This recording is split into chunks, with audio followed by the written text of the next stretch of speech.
Salut, salut, je vais vous montrer comment je prépare ma vinaigrette, donc celle que je mange avec toutes mes salades. Donc c'est une recette super simple à préparer. Donc on va la préparer tout de suite ensemble. Donc le premier ingrédient du coup ce sera de l'huile d'olive. Donc moi j'utilise de l'huile d'olive vierge extra. Donc je fais toujours attention à ce qui est bien écrit ça et surtout que ce soit une pression à froid. Donc là, extraite à froid. Je ne sais pas si vous voyez bien. Voilà. Donc là, c'est noté extraite à froid. Donc, il faut bien faire attention à ce critère-là. Parce que du coup, c'est un gage de qualité pour l'huile d'olive. Donc, alors, je mets une certaine quantité. Donc là, j'ai envie d'en préparer beaucoup. Du coup, c'est mon ingrédient de base. Donc là, je vais mettre un peu moins que la moitié de mon pot. Mais au final, tout sera dosé par rapport à la quantité d'huile d'olive. Donc là, j'ai mis une certaine quantité d'huile d'olive. Je vais y ajouter la moitié du coup du volume d'huile d'olive. Donc je vais ajouter la moitié du volume d'huile d'olive, mais avec du vinaigre balsamique. Voilà.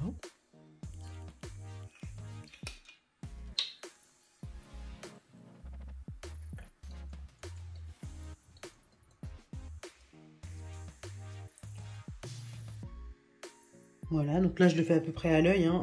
Au final, du coup, quand je mets le vinaigre, donc il descend tout de suite en bas, du coup, parce que le vinaigre est plus lourd que l'huile d'olive. Et donc, en regardant, du coup, je fais attention à ce que le volume de vinaigre représente la moitié à peu près du volume d'huile d'olive. Donc, ça, ce sont mes deux ingrédients liquides de base. Ensuite, j'y ajoute du sel. Donc là, c'est en fonction des goûts de chacun. Voilà, du sel. Moi, j'y ajoute également un peu de poivre moulu. Voilà, mais pas beaucoup parce que du coup, les enfants vont en manger aussi de cette vinaigrette. D'ailleurs, ils l'apprécient beaucoup. Donc, voilà. Ensuite, il me manque du coup l'ail en poudre. Donc soit je mets de l'ail en poudre, soit je mets du wash, mais là j'en ai pas, donc du coup je vais mettre de l'ail en poudre. Enfin j'en ai, mais c'est pas haché assez finement, donc là pour cette fois je vais mettre de l'ail en poudre. Voilà, donc moi j'aime beaucoup le goût de l'ail dans ma vinaigrette. J'en ai mis une bonne cuillère à café. Et le dernier ingrédient, du coup, ce sera de la moutarde. Donc là, je vais utiliser celle-ci. Donc c'est de la moutarde mi-forte.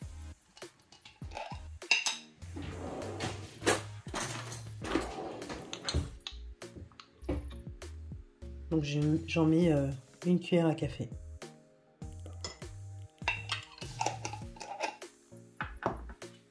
Et il ne reste plus qu'à mélanger le tout.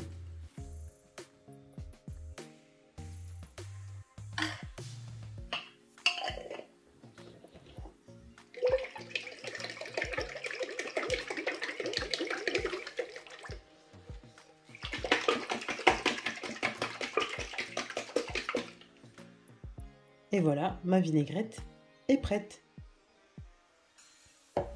Je vais pouvoir assaisonner directement ma salade.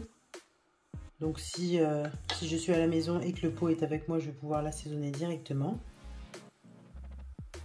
Ou dans le cas où je dois manger à l'extérieur, donc en général au travail, je mets ma vinaigrette du coup dans ce petit pot qui a un couvercle également et ça me permet de pouvoir transporter ma vinaigrette.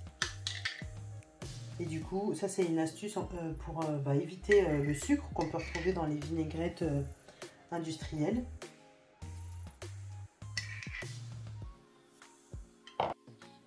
L'avantage de cette vinaigrette également, c'est qu'on va pouvoir du coup faire varier les plaisirs. Hein. Du coup, avec de l'huile, une huile différente, une huile de noisette, une huile de noix, une huile d'arachide, pourquoi pas. Donc on va pouvoir faire varier les plaisirs avec ou sans moutarde, avec ou sans poivre, etc. en ajoutant des herbes. Donc voilà, tout est permis dans les vinaigrettes faites maison. Par contre, du coup, une chose également à préciser, c'est que à chaque fois que vous aurez besoin d'utiliser votre vinaigrette, n'oubliez pas d'agiter à nouveau le bocal parce que tout se dépose au fond. Par contre, pour le temps de conservation, moi je peux les garder jusqu'à 3 semaines, un mois au frigo et ça bouge pas. Enfin voilà, c'est de l'huile, du vinaigre, du sel, de la moutarde, enfin voilà, des ingrédients qui se conservent très très bien. Donc pareil pour la vinaigrette, une fois qu'elle est mélangée, on peut la conserver assez longtemps, notamment l'été. Voilà, c'est quelque chose qu'on mangera quand même assez rapidement.